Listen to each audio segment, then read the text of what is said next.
Salut mes poulets, bienvenue sur ma chaîne Les Recettes de Lich. Aujourd'hui, je vais vous montrer comment faire une bonne béchamel simple et rapide. Allez, viens avec moi. Du coup, pour la béchamel, il vous faudra 1 litre de lait, 60 g de farine, 60 g de beurre. Ça, c'est pour une béchamel, pour faire des lasagnes, des plats à cuire au four. Parce que si vous faites des croque-monsieur, par exemple, la béchamel, il vaudrait mieux mettre 80 g de farine et 80 g de beurre.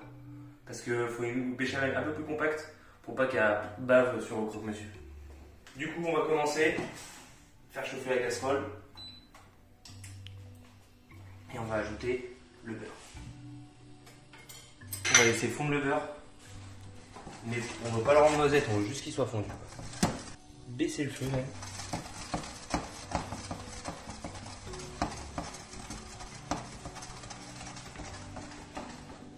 On veut juste qu'il soit fondu pour pouvoir faire un roux.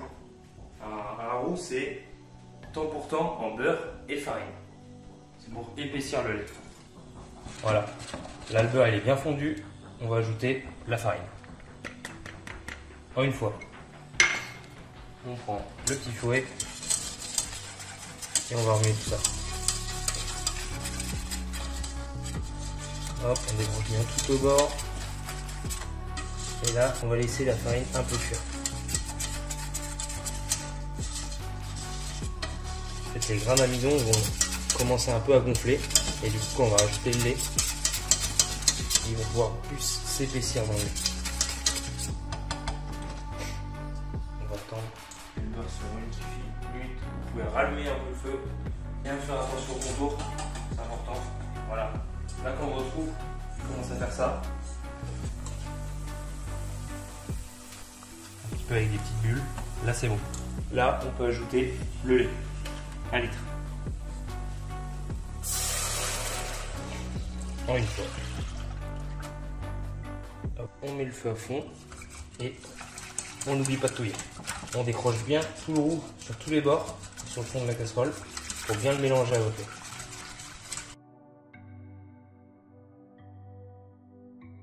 Là j'ai bien décroché le roux au fond de la casserole.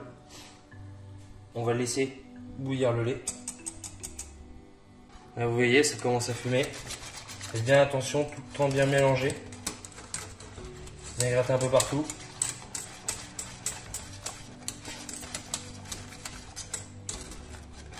Parce qu'après, ça va aller très vite.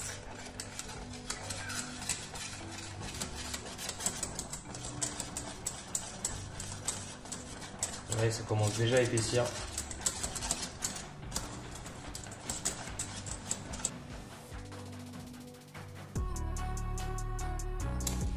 Ça commence à bouillir.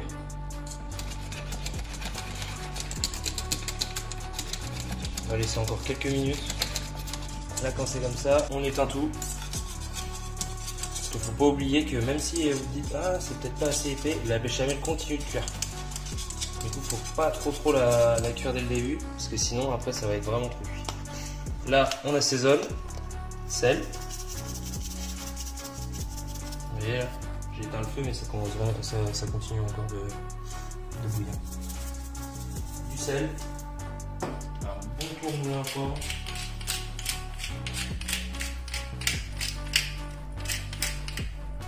Et un peu de muscade.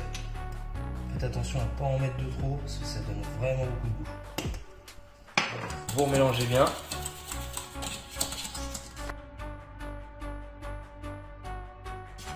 Et vous avez bien mélangé, hop, prenez votre casserole, une maryse, une spatule en silicone et on vient débarrasser directement la béchamel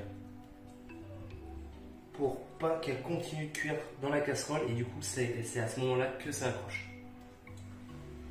Ça va, on stoppe la cuisson, elle va continuer de cuire dans le récipient. Donc vous voyez, elle est encore un peu liquide mais elle va continuer vraiment de cuire. Vous la laissez un petit peu et là elle va commencer à être solide. Et pour les croque-monsieur, la béchamel à 80 g, elle va vraiment être épaisse. Vous pouvez limite tartiner vos croque-monsieur avec votre béchamel. Bon voilà, on a laissé reposer 5-10 minutes à peu près la béchamel. Elle est encore un peu chaude, mais là pour par exemple faire des lasagnes, elle est nickel. Si vous faites des croque-monsieur, laissez-la vraiment refroidir.